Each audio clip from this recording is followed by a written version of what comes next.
selamat sore adik-adik Erokin.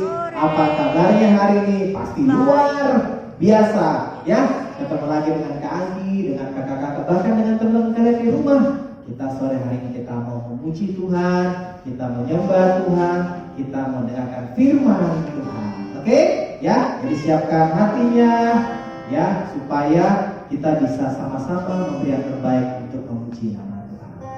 Oke? Oke, sekarang mari kaki ajak kita semua nyanyi bersama-sama dengan kaki ya. Kita mengucap syukur sama Tuhan.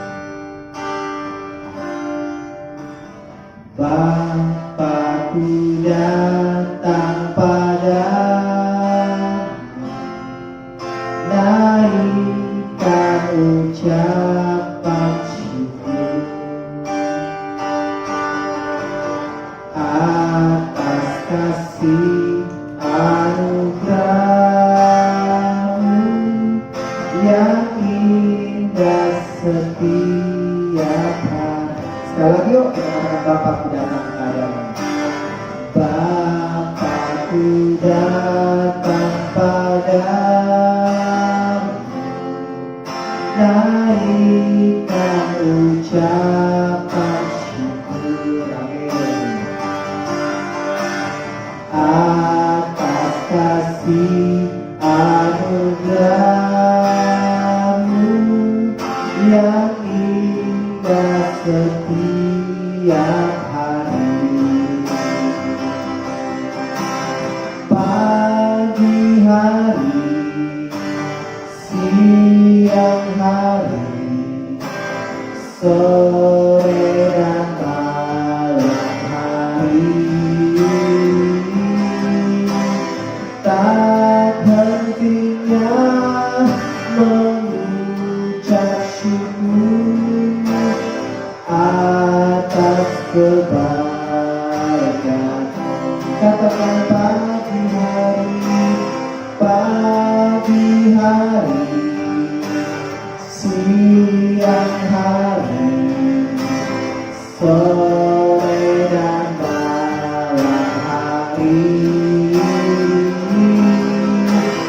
tak hentinya mengucap syukur atas kebaikan, atas kebaikan, atas kebaikan-Mu. Kaki udah kita lipat tangannya, tutup matanya, kita sama-sama berdoa. Bapa, kami datang hari ini Tuhan, kami mau naikkan syukur kami karena Engkau Allah yang baik. Pada pagi hari, siang hari, sore hari, bahkan malam hari, Engkau Allah yang baik bagi kami Tuhan Yesus. Terima kasih Bapa.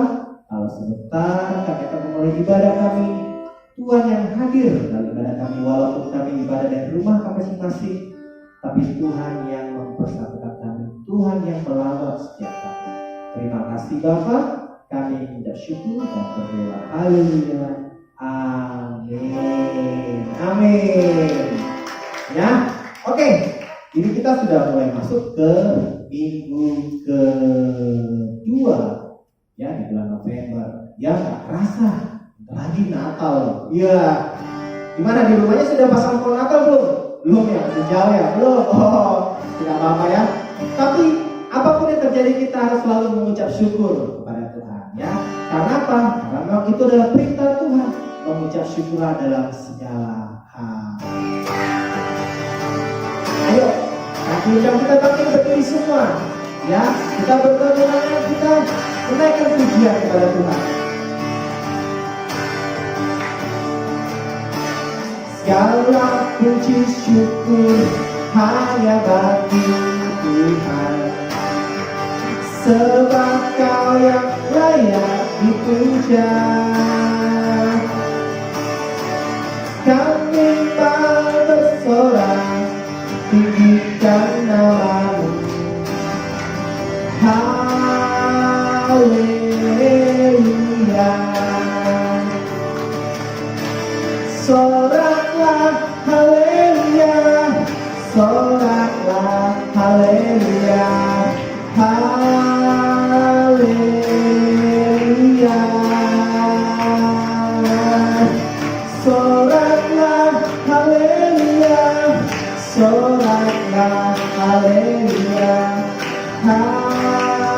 haleluya. Katakan soraklah haleluya, soraklah haleluya, soraklah haleluya, haleluya.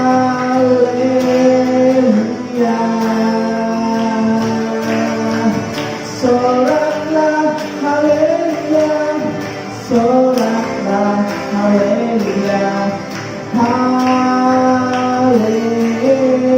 haleluya, haleluya.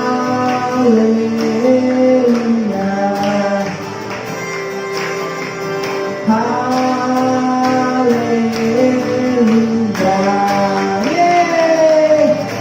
Iyalah, Tuhan bilang kita harus mengucap syukur dalam segala hal. Ya, apapun yang terjadi, apapun dalam kondisi pandemi ini, tapi kita percaya Tuhan itu baik, sehingga kita harus mengucap syukur dalam segala hal. Ya, oke. Kita sekarang mau nyanyi lagu lagi. Nggak tahu ya, jadi tahu gak ya? Pasti tahu kalau pernah dengar lagu ini ya. Kita mulai sama-sama ya.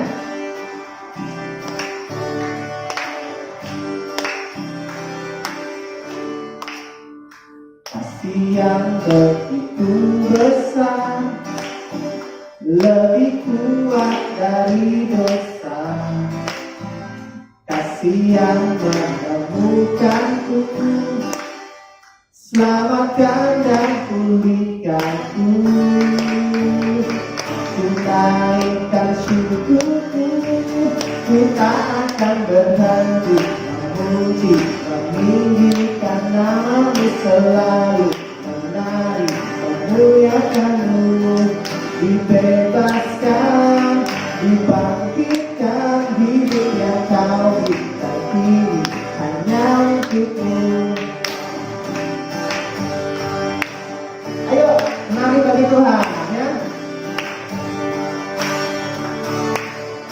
Kasih yang begitu besar, lebih kuat dari dosa. Kasih yang menemukanku, selamatkan dan pulihkanku. Ku naikkan syukurku, ku tak akan berhenti memuji, meninggikan nama-Mu selalu, menari, memuliakan-Mu. Dibebaskan, dibangkitkan, hidup yang Kau berikan kini hanya untuk-Mu, takkan berhenti meninggikan nama-Mu. Dibebaskan, dibangkitkan, hidup yang Kau berikan kini hanya untuk-Mu, hidup yang Kau berikan kini hanya untuk-Mu. Ya, kita percaya kasih Tuhan itu begitu besar sama kita. Ya, oke, setelah ini kita mau lihat kesaksian pujian dari kakak-kakak atau teman-teman kita dari kelas Yusuf. Ya, silakan. Terus memberkati.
cobaan,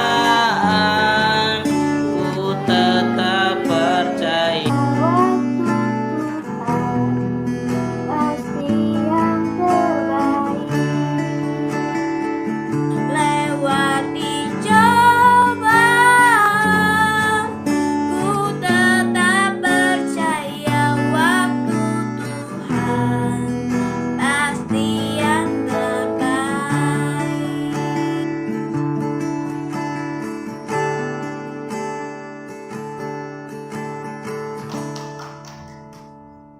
Nah, gimana tadi pujiannya?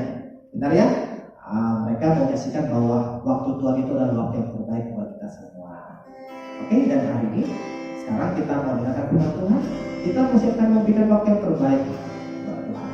Ya, kita mau siapkan hati kita. Kita mau dengarkan firman Tuhan.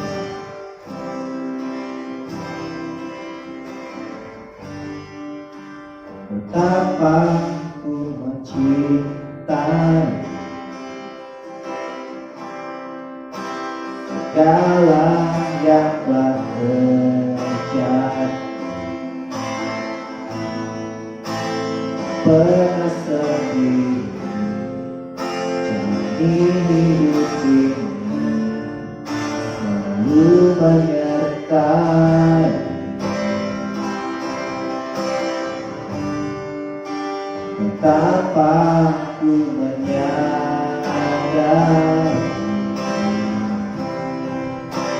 di dalam hidupku ini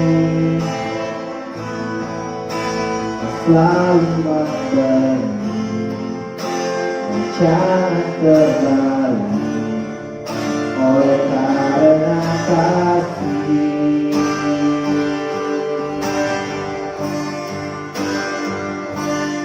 Bapa, sentuh hatiku, ubah hidupku menjadi yang baru, bagai emas yang murni. Kau membentuk rencana hatiku. Bapa, ajarku mengerti sebuah kasih yang selalu memberi bagai air mengalir yang tiada pernah berhenti.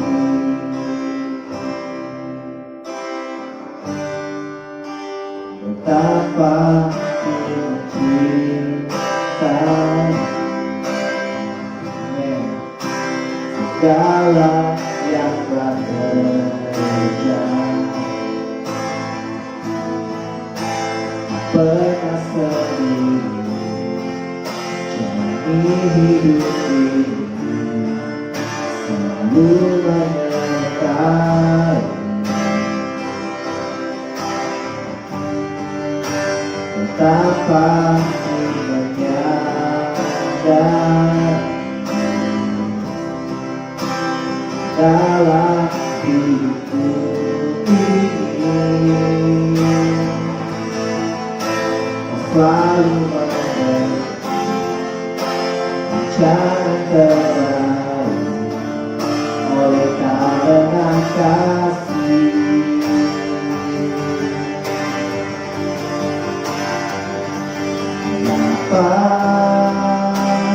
Sentuh hatiku, ubah hidupku menjadi yang baru, emas yang murni. Kau membentuk rencana hatiku. Bapa, ajarku mengerti sebuah kasih yang selalu selalu memberi air mengalir yang tiada pernah berhenti.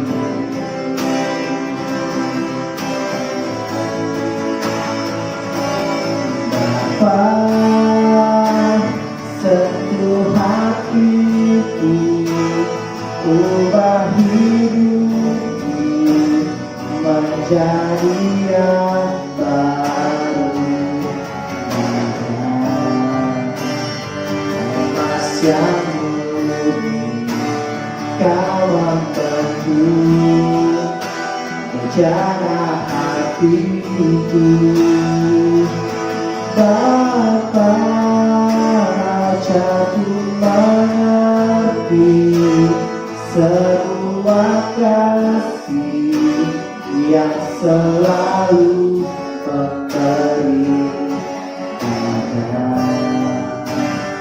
air mengalir yang tiada pernah berhenti. Bahkan air mengalir yang tiada pernah berhenti. Terima kasih Tuhan, ajar kami terus Tuhan kasih yang selalu memberi Tuhan, supaya kami bisa melihat Tuhan bahwa dunia ini perlu kami, bahwa kami bisa melakukan Tuhan apa yang kami bisa untuk sekeliling kami. Sentuh hati kami Tuhan ya, firman yang akan kami segera dengar. Biarlah firman Tuhan boleh menyentuh hati kami, boleh mengubah hidup kami. Terima kasih Tuhan buat pujian, penyembahan, biarlah itu boleh mengenang di hadapan Tuhan. Di dalam nama Yesus kami berdoa dan bersyukur. Haleluya. Amin. Shalom adik-adik. Shalom. Kakak yakin semuanya sudah antusias untuk mendengarkan firman Tuhan kali ini. Oke? Tadi kita sudah memuji Tuhan, kita sudah bersuka cita. Tambah lagi nih, sebelum mendengarkan firman Tuhan, kakak Titin ada games. Gamesnya adalah tebak profesi atau pekerjaan. Nanti yang mau jawab, jawabnya di chat yang ada di layar adik-adik ya. Kalau adik-adik nggak tahu, tanya sama bapaknya. Ma, chatnya di sebelah mana sih? Saya mau ikutan games tebak profesi. Siap adik-adik? Sudah mulai ya. Profesi ini apa ya? Sing. Profesi pertama. Nanti jawabnya di chat. Profesi pertama adalah titik. Oke? Siap untuk profesi yang kedua?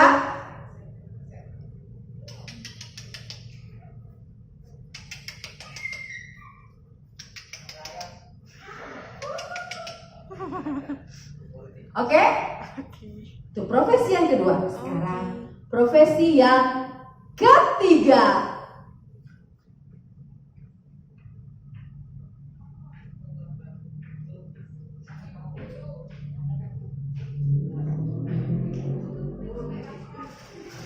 Sudah tahu? Jawab ya di chat. Itu profesi yang ketiga. Sekarang profesi keempat.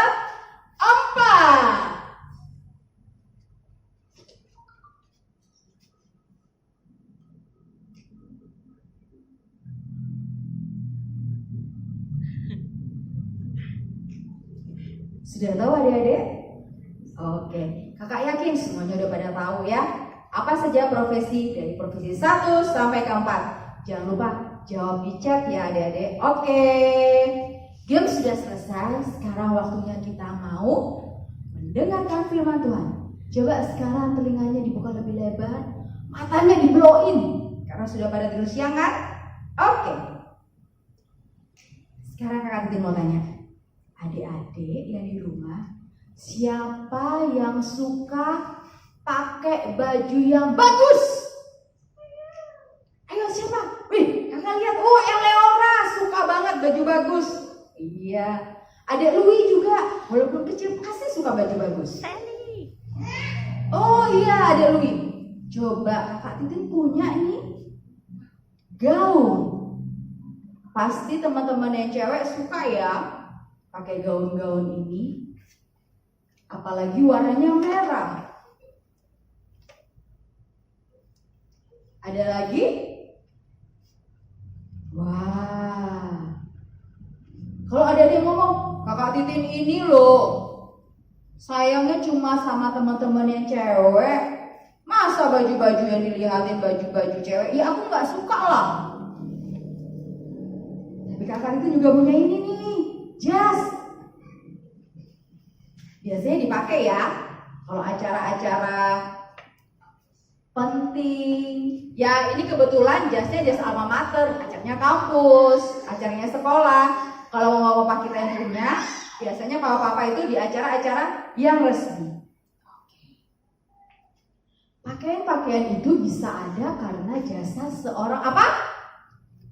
Penjahat? Bukan. Apa? Penjahit, benar sekali. Karena adanya seorang penjahit, maka kita bisa punya baju yang bagus, baju yang nyaman, baju yang bisa menutupi tubuh kita. Ada tahu nggak? Kalau pakaian itu adalah salah satu kebutuhan pokok. Seperti kata-kata orang, bahwa kebutuhan pokok manusia adalah sandang, pangan, papan, pakaian. Nah, pernah nggak adik-adik nggak pakai baju? Kecuali mandi loh ya. Kalau mandi emang nggak pakai baju. Kalau nggak pakai baju, apa yang adik-adik rasakan? Dingin. Oleh sebab itu, semua manusia perlu memakai pakaian. Ih, Kakak Titin ini kok ceritanya tentang baju-baju bagus, pakaian. Apa sih yang mau diceritain? Sore hari ini kita mau belajar dari seorang wanita yang bernama Tabita, atau yang dalam bahasa Yunani namanya adalah Dorcas. Ada yang pernah dengar nggak? Dorcas adalah seorang wanita. Keahliannya adalah menjahit pakaian.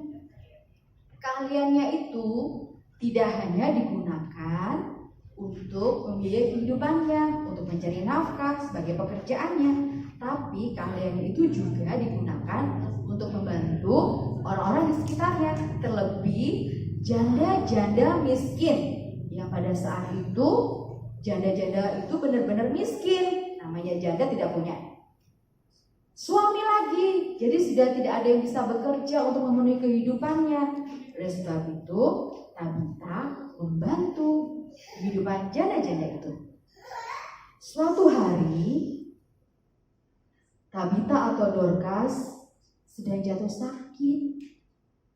Emang tidak dijelaskan di Alkitab apa sakit yang dia derita.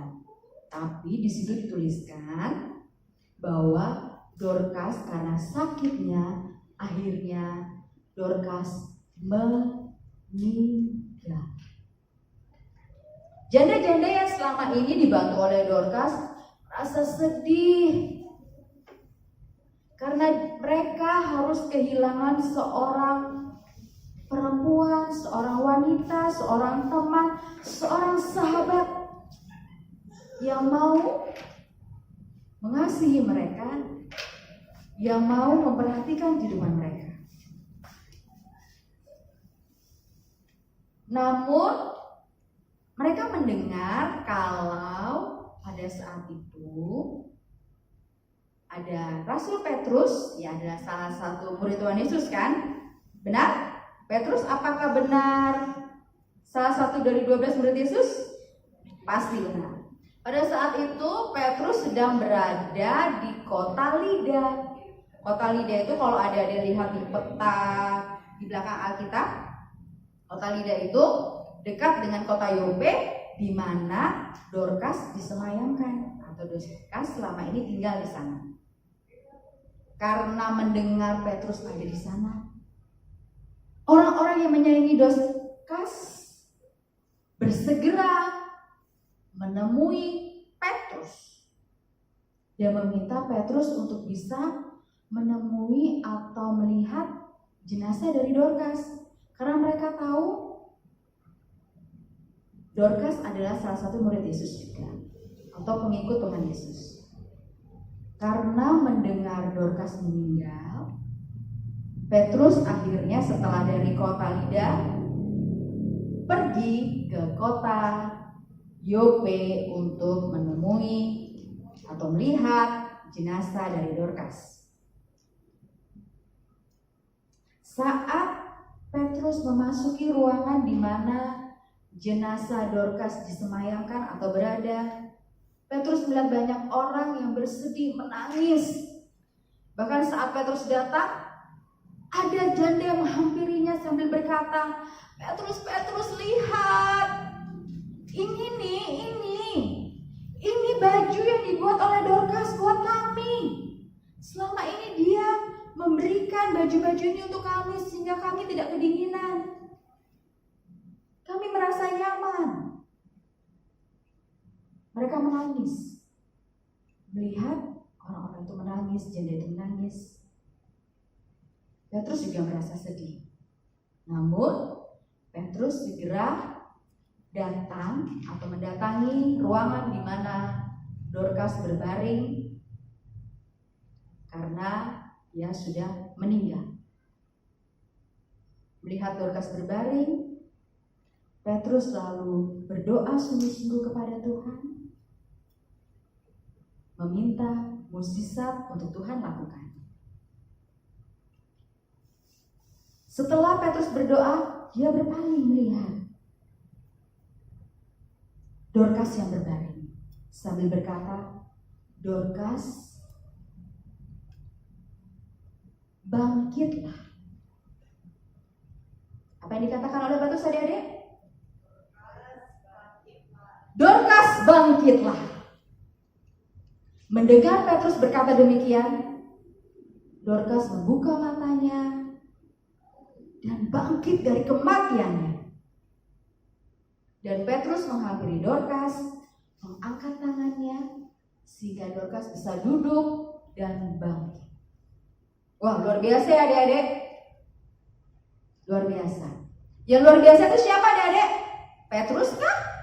Dorcas kah? Yang luar biasa adalah Tuhan Yesus. Tuhan Yesus ingin menunjukkan kuasanya dia melalui Dorcas. Ayo, Kakak Titin mau sedikit mengulik lagi, siapa sih sebenarnya Ibu Dorcas ini? Seperti yang Kakak Titin sampaikan di awal, bahwa Dorcas adalah hanya seorang wanita yang punya keahlian menjahit. Mungkin pada saat itu Dorcas hanya benar-benar punya keahlian menjahit. Dia mungkin tidak bisa memasak. Mungkin kalau masak ya masak seadanya, masak air biar matang, masak Indomie, cuma itu mungkin yang dia bisa. Dia hanya bisa menjahit. Dan dia hanya punya jarum dan benang. Ya, setiap hari ada bersama dia karena dia seorang penjahit. Namun, di sini kita bisa belajar bahwa walaupun Dorcas hanya bisa menjahit, tapi keahliannya, talenta dia, kemampuan yang Tuhan beri buat dia gunakan untuk membantu sesamanya, untuk membantu para janda-janda miskin. Dan melalui kehidupannya, banyak orang menjadi tertolong. Mungkin Dorcas juga bukan seperti Petrus yang sekali berkhotbah ribuan orang bertobat. Namun ternyata dalam hidupnya Dorcas sudah menjadi seorang pengkhotbah. Dia mengkhotbahkan keajaiban Tuhan, kedahsyatan Tuhan melalui hidupnya. Dia menceritakan kasih Tuhan melalui hidupnya. Nah, adik-adik, di keadaan seperti ini Kakak Titin juga ingin mengajak adik-adik semua. Mungkin kita tidak punya apa-apa, mungkin kita tidak bisa apa-apa, mungkin kita hanya bisa berdoa. Biarlah doa kita bisa membawa orang-orang yang memerlukan dukungan doa kita. Mungkin cewek-cewek, anak-anak yang cewek itu yang di rumah, bisanya apa? Kak, aku bisa bikin gelang-gelangan dari manik-manik, Kak. Nah, itu bisa digunakan. Nanti kalau pada saat yang tiba, gelang-gelang itu bisa dijual. Dan keuntungannya bisa dimasukkan di kas sekolah minggu mungkin. Sehingga bisa bantu pelayanan kita. Oke? Begitu juga kalau ada, Kak, aku bisanya hanya bantuin mama masak, Kak.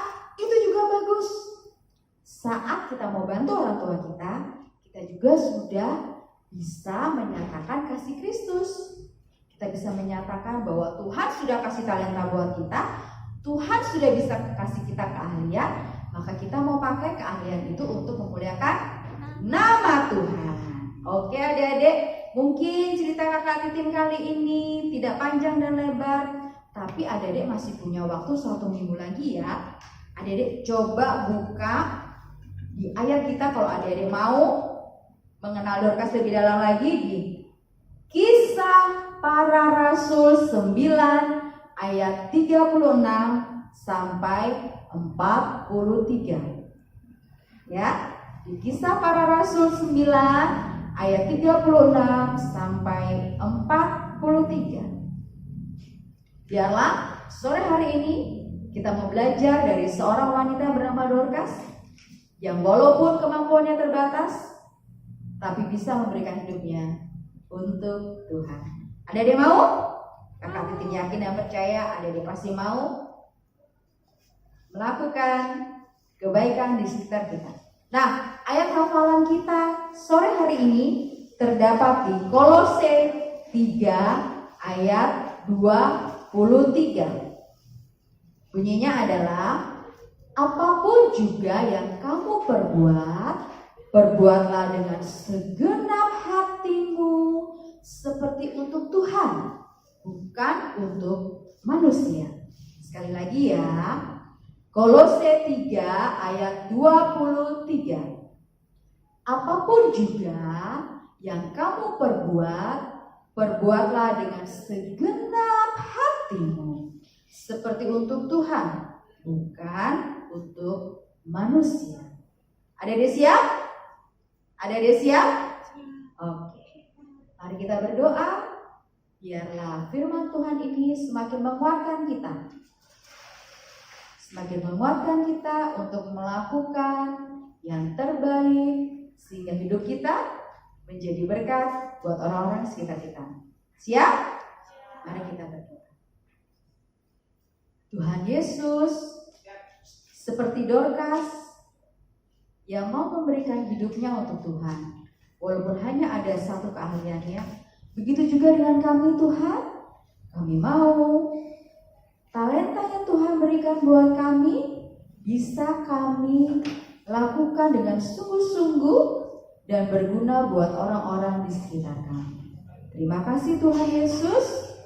Kami mau melakukan firman-Mu setiap hari.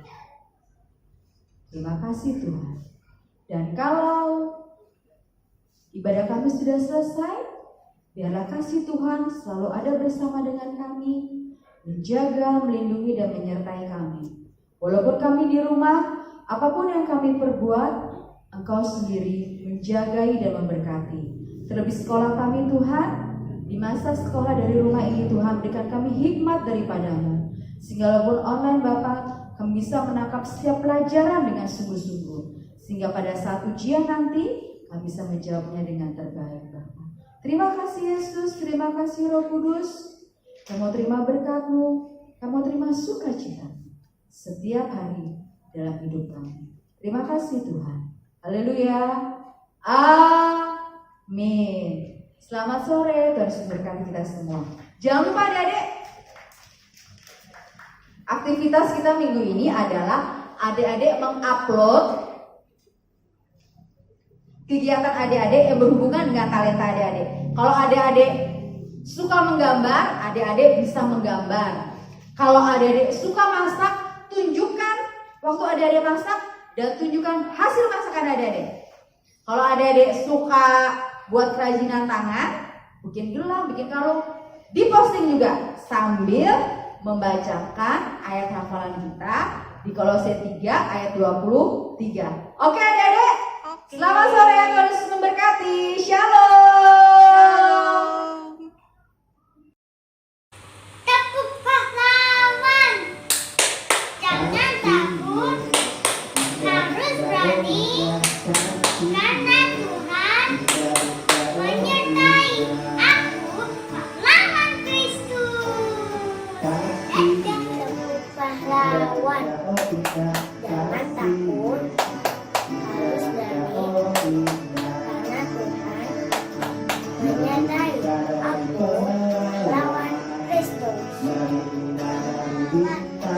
Jangan takut, harus berani, karena Tuhan menyertai aku, pahlawan Kristus. Jangan takut, tetap berani, karena Tuhan menyertai aku, pahlawan. Jangan takut, tetap berani, karena Tuhan menyertai aku, pahlawan Kristus. Tepuk pahlawan. Jangan takut, tetap berani, karena Tuhan menyertai aku, pahlawan Kristus. Tepuk pahlawan. Jangan takut, harus berani, karena Tuhan menyertai aku, pahlawan Kristus. Tepuk pahlawan. Jangan takut, harus berani, karena Tuhan menyertai aku, adalah pahlawan Kristus. Jangan takut, harus berani, karena Tuhan menyertai aku, pahlawan Kristus. Tepuk pahlawan. Jangan takut, harus berani, karena Tuhan menyertai aku, pahlawan Kristus.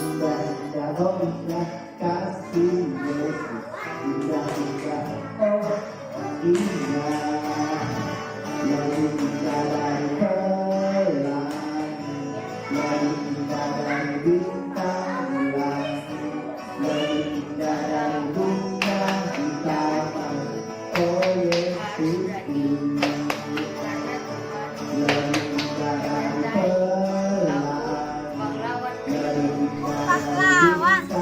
Jangan takut, harus berani, karena Tuhan menyertai aku, pahlawan Kristus.